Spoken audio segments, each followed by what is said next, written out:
no livro de Efésios. Ô carta abençoada é essa de Paulo aos Efésios.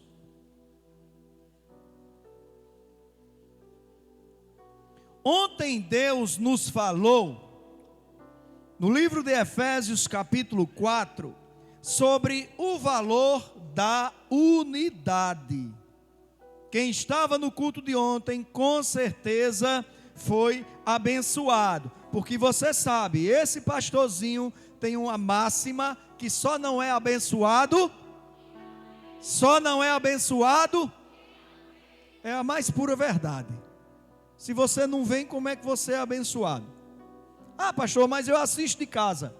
Concordo, a bênção chega até lá, mas é diferente na igreja, meu irmão. Nós tivemos um tempo assistindo culto online e agora estamos na igreja. Não vou nem perguntar qual é o melhor tempo, qual foi o melhor tempo. Então ontem nós aprendemos em Efésios capítulo 4, Paulo ensinando o valor da unidade. Se você perdeu a bênção ontem, você pode ir no canal e assistir, porque já deve estar lá. E hoje Deus quer nos falar a respeito de algo muito importante, preste bem atenção. Atenção com o que o mundo ensina e aprova. Atenção com o que o mundo ensina e aprova. Vamos abrir nossas Bíblias, e aquele que for encontrando Efésios capítulo 5, já vai ficando de pé em reverência à palavra de Deus.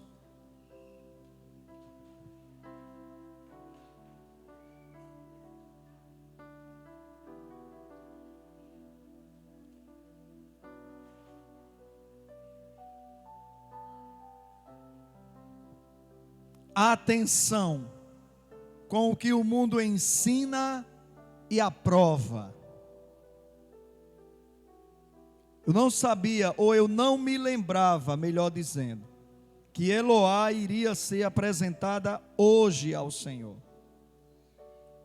E quando nós falamos sobre ensinamento, logo vem à nossa mente a figura de uma criança. Porque as crianças estão na fase do ensino secular nas escolas, e nós que somos pais cristãos temos a grande responsabilidade de ensinar nossos filhos também na doutrina cristã. Mas todos nós nos encontramos na fase do ensino. Adultos, inclusive os idosos, também estão sendo ensinados. Tem respaldo bíblico para isso, pastor? Tem.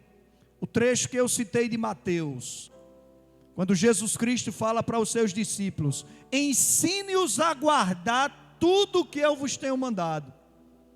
E aquele que limita os ensinamentos do Senhor, achando que já aprendeu tudo que tinha para aprender, é porque não conheceu verdadeiramente Cristo. Cristo é profundo demais. Sua doutrina, seus ensinos são profundos demais para o ser humano pensar que alcançou todo o entendimento. Então nós somos como eternas crianças diante do Senhor, aprendendo tudo aquilo que Ele tem para nos ensinar. Efésios capítulo 5, no versículo 6, diz a palavra de Deus: ninguém vos engane com palavras vãs, pois por essas coisas vem a ira de Deus sobre os filhos da desobediência. Portanto, não sejais participantes com eles. Não sejais participantes com eles. Porque outrora vocês eram trevas, mas agora sois luz no Senhor. Andai, verbo no imperativo, andai como filhos da luz. Pois o fruto da luz consiste em toda bondade justiça e verdade, descobrindo o que é agradável ao Senhor. E não vos associeis com as obras infrutuosas das trevas, antes, porém, condenai-as. Pois o que eles fazem, até em oculto, até dizê-lo é vergonhoso. Irmãos, uma expressão me chama a atenção nesse primeiro versículo lido, que é o versículo 6. Eu vou ler de novo para chegar nessa expressão. Ninguém vos engane com palavras vãs, quer dizer, que não servem para nada, nem para eles, nem para nós, no campo espiritual. Pois por essas coisas vem a ira de Deus. Essa expressão que me chama a atenção. Pois por essas coisas vem a ira de Deus sobre os filhos da desobediência. Uma ideia muito errada é propagada de que Deus é somente amor. E você sabe que aqui você aprende que realmente Deus é amor, mas Deus também é fogo consumidor. É interessante que o caminho estreito e o caminho largo estão abertos. E o homem tem a capacidade de escolher em qual deles vai caminhar. E isso desde que o primeiro homem pisou sobre a face da terra.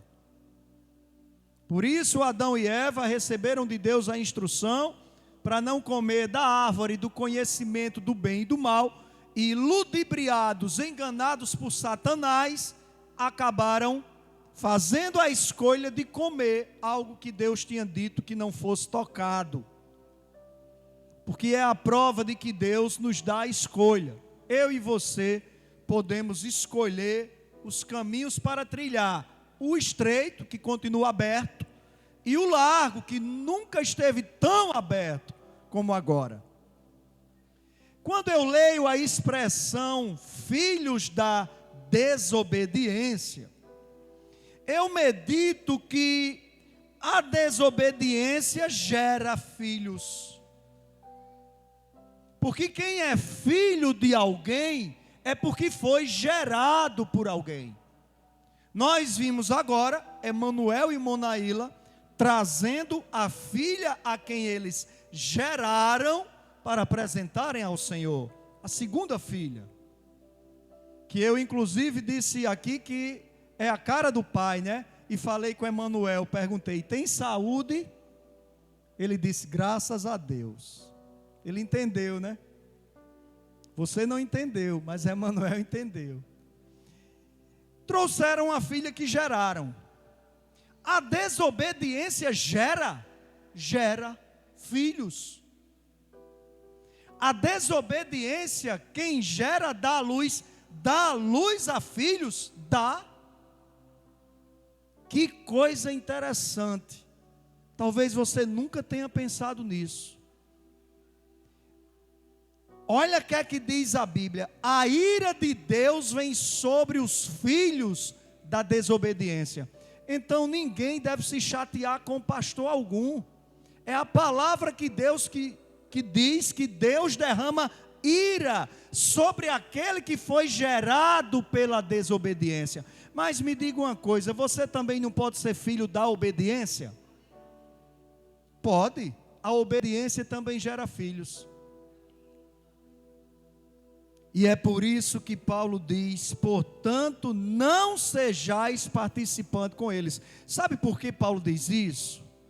Porque olhando para mim e para você, usando Efésios capítulo 5, Deus já viu que nós não somos mais filhos da desobediência. E por isso agora nós somos chamados a andar em uma nova conduta. Nós somos chamados a andar em um novo procedimento, agora como filhos gerados pela obediência. Então não sejais participantes com eles. Eles quem? Os que foram gerados pela desobediência. Mas o que significa desobediência, pastor? Desobediência, entre outras coisas, significa insubordinação. Você é insubordinado. Você é insubordinado à palavra. Você é insubordinado a pai e mãe. Você é insubordinado a patrão, a chefe. Você é insubordinado à sua liderança espiritual. Você é insubordinado às leis civis. Desobediente. Há muitos anos eu uso uma frase com os meus filhos e já compartilhei com você também inúmeras vezes. Desobediência só gera. Nunca vi um desobediente contar boa história. Se você já viu o primeiro, traga para me apresentar.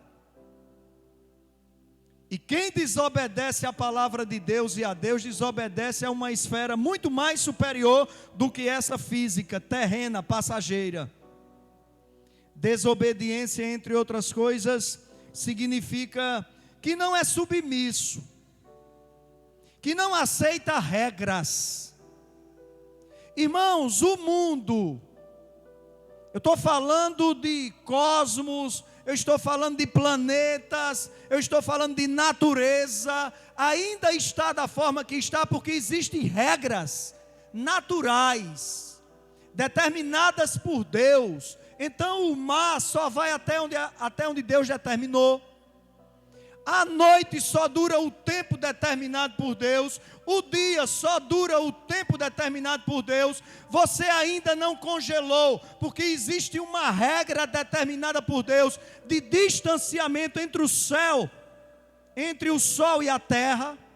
Se Deus decidir afastar o sol em tantos metros, a raça humana congela. Se Deus decidir aproximar o sol em tantos metros, a raça humana queima, viva. Regras. O desobediente é contrário a regras. Vou dizer uma coisa bem baixinho para você. Se você vê um sujeito contrário a regras, corra de perto dele. Fuja da presença dessa pessoa, porque é um desobediente. Desobediente não aceita normas. Eu com tantos anos vou estar sujeito à norma. Meu amigo, você vai cair os dentes de velho e vai estar sujeito a normas. Inclusive a norma que cai sobre o corpo humano da velhice. Não tem quem fuja dela. Todos nós envelheceremos. Então é melhor você relaxar e aceitar a palavra de Deus no seu coração. Relaxe. Como diz o irmão Silas, marido de Laiane, relaxe. Não adianta espernear. Porque menino birrento que cisca no chão, a gente sabe como alguns pais tratam, né? E Deus é pai. Deus não alisa. Deus é pai. Mas, meus irmãos, o que isso tudo tem a ver com a atenção com que o mundo ensina e aprova? Porque exatamente o que o mundo está ensinando e aprovando é total desobediência às regras, às normas de Deus. O que o mundo está ensinando e aprovando é total descumprimento da obediência que sobre nós deve recair. O que o mundo está ensinando e aprovando é insubordinação às regras de Deus, insubordinação à palavra de Deus. Então preste atenção com o que o mundo está ensinando e aprovando. Aí Paulo ele vai nos falar sobre passar as situações no teste da luz da palavra de Deus. As situações acontecem e você deve comparar toda e qualquer tipo de situação à luz da palavra de Deus. Sabe quando um médico lhe recebe para que você seja atendido por ele? Doutor, eu estou com um problema na garganta. O que é que o médico faz? Diga ah. Aí você lá, com a linguana para fora, né? Você já prestou atenção que o médico não simplesmente olha para dentro da sua garganta? O que é que ele faz? André, tem luz nesse celular? Acenda aí, por favor. O que é que ele faz? Ele vai lá com uma pequena luz.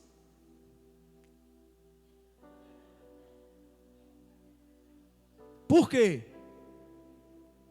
Porque a luz mostra o que está errado.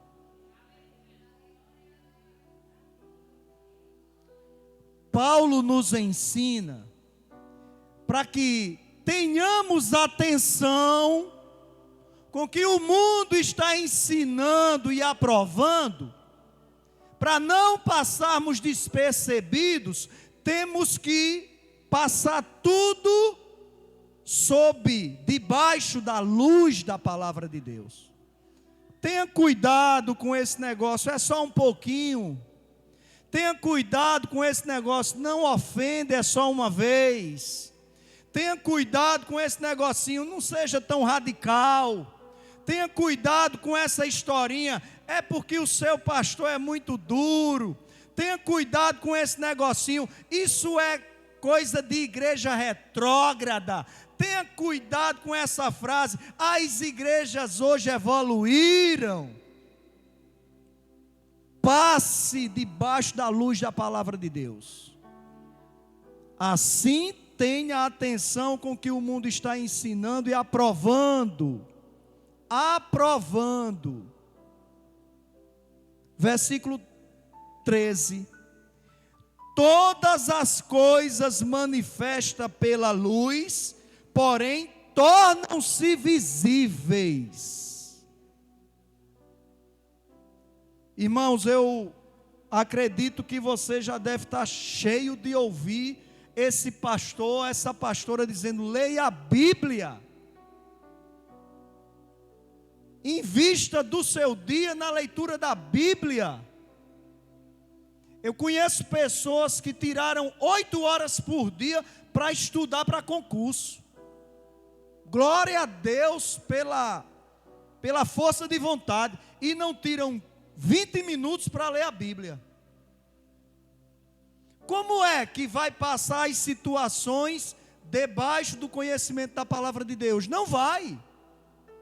Tornam-se presas facílimas do inimigo. Olha o que a Bíblia diz, Paulo falando sobre o cuidado que nós devemos ter, de não andarmos como os filhos da desobediência, de não nos juntarmos a eles, pois a ira de Deus vai cair sobre essas pessoas. E aí Paulo diz no 13, todas as coisas manifestas pela luz, porém, tornam-se visíveis, pois é a luz que a tudo manifesta. É a luz que a tudo manifesta. Agora você está pensando que aquela lanterninha que o médico usa para iluminar a sua garganta, vai trazer iluminação para a sua sensibilidade, para o seu caráter cristão, para o seu comportamento de adepto de estilo de vida do reino? Vai não, porque aquela luz é outra. É física. É como essa, que só ilumina o material. Mas a luz da palavra de Deus, meu irmão, eu quero lhe dizer, tem poder para iluminar o espiritual. E porque tantos de nós, que deveríamos estar discernindo as situações espiritualmente, ainda estamos discernindo carnalmente. Porque continuamos passando as situações apenas debaixo do nosso conhecimento carnal. E não debaixo da luz da palavra de Deus. Alguém está tentando te ensinar algo. Alguém está tentando fazer com que você aprove algo. Não é pelo curso desse mundo que você vai analisar. Não é pelo politicamente correto que você deve analisar, é pelo biblicamente correto. O pessoal do fundão está me ouvindo aí? É pelo biblicamente correto. Agora preste atenção, deixa eu lhe falar uma verdade. Tempo de igreja por si só não traz discernimento. Porque Paulo dizia em uma de suas cartas: vós, já estando na condição de serem mestres, por causa do tempo, ainda estão precisando que eu ensine os elementares do Evangelho. Sabe o que traz discernimento? Leitura desse livro. Por isso que tem tanto novo convertido dando baile em crente velho na fé. Infelizmente, irmãos, aqui é realidade em Cristo, realidade da palavra de Deus. Então, se você quiser ter atenção com o que o mundo está ensinando e aprovando, sabe como você vai ter mais atenção? Iluminando a situação. Com o quê? Com a palavra. Compare com a palavra. Passe as situações pelo teste da luz da palavra de Deus. Quando Deus ele cria a luz em Gênesis 1:3, no 4 Deus declara: e viu Deus que a luz era boa, e faz distinção, separação entre luz e trevas. Ei, crente não é mais para andar por aí agindo como filho da treva, não. Crente é para andar por aí agindo como filho da luz.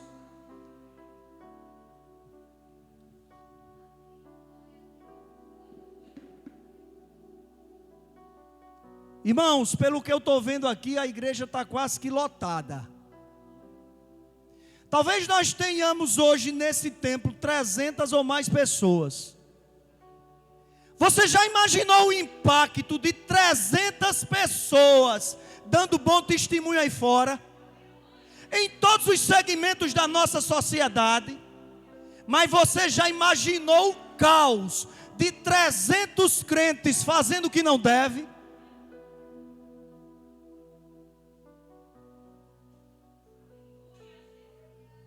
Irmãos, isso é para a igreja do Senhor pensar. Nós somos participantes de uma geração que tem um grande desafio: batalhar pela fé, pelo cristianismo pleno do Senhor Jesus, batalhar pela família, pela criança. E nós estamos por aí como filhos da desobediência, abandonando o ensino da palavra, não passamos nada debaixo da luz da palavra e achamos que está tudo bem. E não é só a função do pastor, porque o pastor não alcança. Amanhã de manhã eu não alcançarei 300 ambientes diferentes. O Evangelho conta comigo e com você, meu irmão, para em vez de estarmos concordando e aprovando o que o mundo está ensinando, sermos luz nesse mundo, sal nessa terra. Que impacto será a cada nova manhã 300 dando testemunho da verdade da palavra de Deus. Mas que desastre será 300 agindo contrário ao Evangelho. Atitudes são necessárias. Diga não à sonolência espiritual. Diga não. Sonolência, meu irmão, é o estado intermediário entre o sono e a atividade plena. Você está ali meio que em meia voltagem, como eu digo. E tem horas que nós espiritualmente estamos assim, sonolentos espiritualmente. A gente não tem sono para ganhar dinheiro, mas na vida espiritual é meio sonolento. É um estado intermediário entre o sono, onde você está dormindo, e onde você está ativamente, plenamente realizando. Sonolência é um tipo de inércia, você está ali meio que paradão. No cuidado ao que o mundo ensina e aprova, os sonolentos embarcam. Não vigiam. Nós temos que ter atenção, igreja. Vá para a palavra de Deus, aprenda a palavra de Deus. Ajude outros a se decidirem a fazer a coisa certa. E não quando vierem para você, dê uma palavra que vai deixar o sujeito mais tonto ainda em dúvida.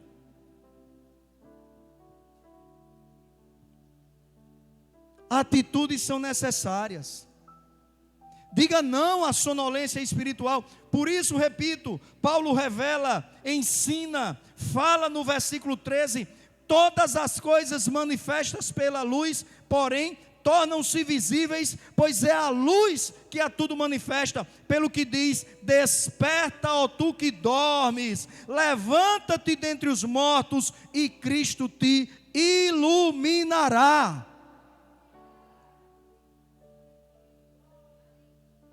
Nós precisamos refletir a glória de Cristo. Nós precisamos refletir a luz do Senhor. Gente, nós não temos luz própria. Como esse ambiente não tem luz própria. E por isso Jesus Cristo, Ele é a luz do mundo. E aqueles que andam debaixo dessa luz, como eu debaixo dessa luz estou, também estou iluminado. Desperta, ó tu que dormes. Levanta-te dentre os mortos, e Cristo te iluminará. Então atitudes são necessárias. Você já imaginou você saber que precisa amanhã cedo se levantar para trabalhar e não tomar a atitude de se levantar?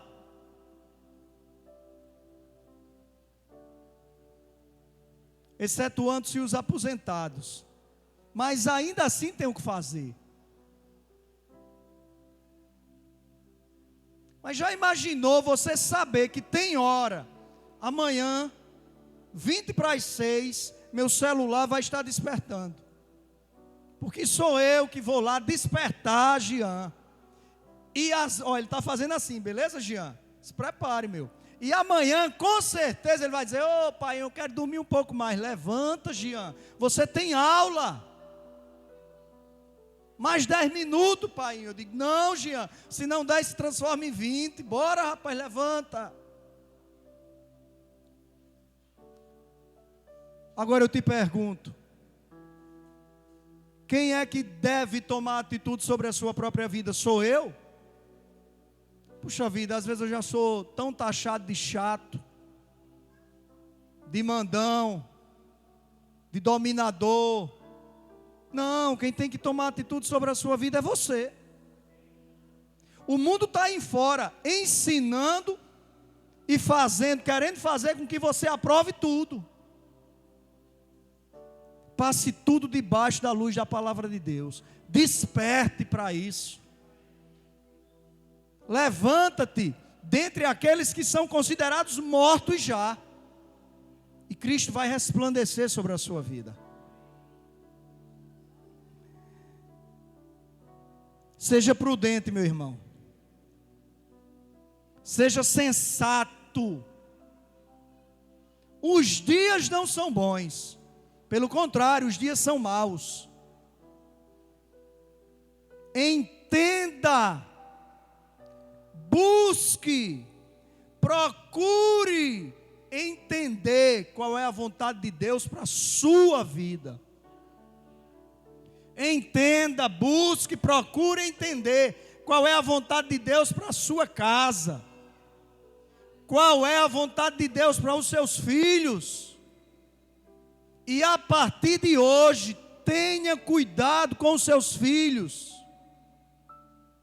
muito Deus tem me usado para falar para vocês, pais e mães. Tenham cuidado com os que os seus filhos estão aprendendo, estão sendo levados a concordar do mundo. Porque isso é a vontade de Deus para mim e para você. Entendemos primeiramente qual é a vontade dele para conosco. Versículo 15. Paulo diz: portanto, vede prudentemente como andais. Leia aí na sua Bíblia. Versículo 15 do capítulo 5. Portanto, vede prudentemente como andais, não como insensatos. Ei, preste atenção. A sensatez do mundo mudou. Os valores estão mudando também, na mesma velocidade. Seja sensato em relação ao que a Bíblia te ensina, que é um homem e uma mulher sensato, sensata. Quantas vezes a gente escuta, diante de determinadas situações, alguém chegar para a gente e dizer: não, mas não é sensato agir dessa forma. Não é sensato agir dessa forma segundo a visão do mundo, mas segundo a visão bíblica. O que é sensatez? Nas tomadas de decisão, naquilo que nós concordamos e aprovamos. O que é sensato aos olhos de Deus? Irmãos, o problema do ser humano é que o ser humano acha que mais 10 anos de vida, como há anos atrás, a longevidade brasileira ia até os 70 e agora está indo até os 80. O problema do ser humano é se achar que 10 anos de vida já é muito a mais. Coitados de nós, que ainda não entendemos que somos passageiros e breves, mas as coisas de Deus são eternas. Não passam, a palavra de Deus não passa, não muda, os preceitos de Deus continuam os mesmos, os conceitos de Deus continuam os mesmos. E o que esse mundo está tentando fazer comigo e com você, é que não apenas aceitemos, mas aprovemos tudo isso que está aí fora, meu irmão. Vede, Paulo diz, prudentemente como andais, não como insensatos, mas como sábios. Irmãos, é triste ver alguém dizer que o filho é um ótimo filho, só porque está se formando numa faculdade. Se Deus mexer em um neurônio daquele jovem, acabou-se a vida profissional dele ali. Ei, os parâmetros de um filho bom estão expressos na Bíblia. É muito bonito ver um pai honrando o filho porque está formado, e é triste ver o mesmo filho desonrando o pai em suas atitudes. Vede prudentemente como andais, não como insensato, mas como sábios. Ei, princípio de toda a sabedoria. Qual é, a igreja? Eu vou repetir a pergunta para ouvir mais vozes. Princípio de toda a sabedoria. Qual é, a igreja? E por que as famílias, os crentes, os jovens cristãos estão abandonando o temor ao Senhor para buscar o princípio da sabedoria mundana? Conhecimento, conhecimento, conhecimento, conhecimento, conhecimento. Incham de conhecimento e secam espiritualmente. E não pense que o seu pastor está te incentivando a não estudar. Estude, se forme, faça faculdade, faça mestrado, doutorado. Faça tudo que você puder fazer, mas não esqueça que existe um Deus que te aguarda no céu. Existe um Deus que conta com a sua sabedoria também para alcançar outros.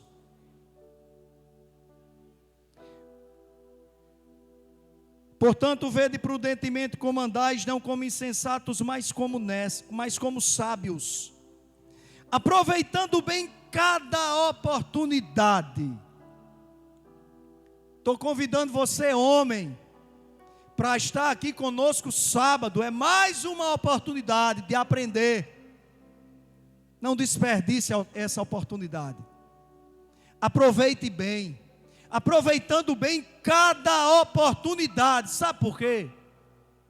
Porque os dias são maus.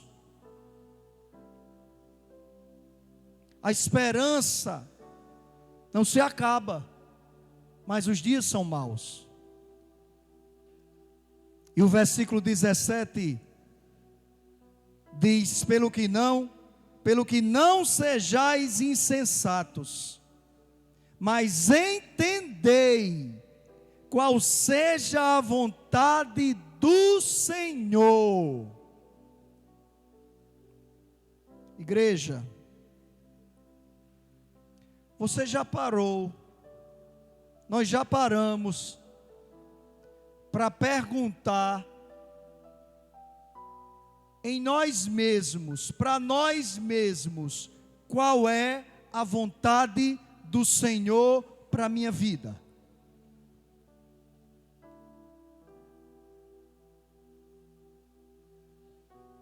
É necessário que o servo do Senhor Jesus Cristo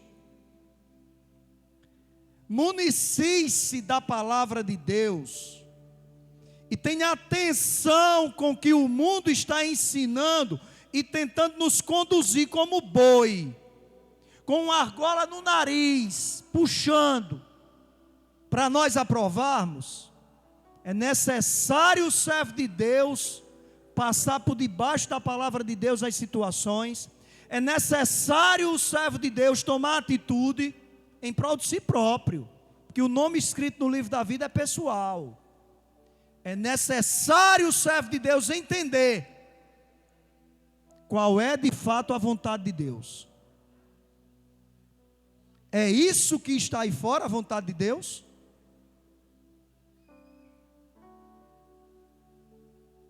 Seja prudente, sensato, os dias são maus, entenda qual verdadeiramente é a vontade do Senhor. Sabe qual é a vontade do Senhor para mim e para você? Resumir em uma palavra: Bíblia. Uma palavra só: Bíblia. Essa é a vontade do Senhor para mim e para você. E tem mais, pais presentes. Preste atenção no que estão tentando empurrar de goela abaixo, na goela dos seus filhos nas escolas. Vá lá, você tem direito. Você tem direito de pedir contas do que estão querendo educar seus filhos. Tem direito. Você é o pai, você é a mãe. Amém?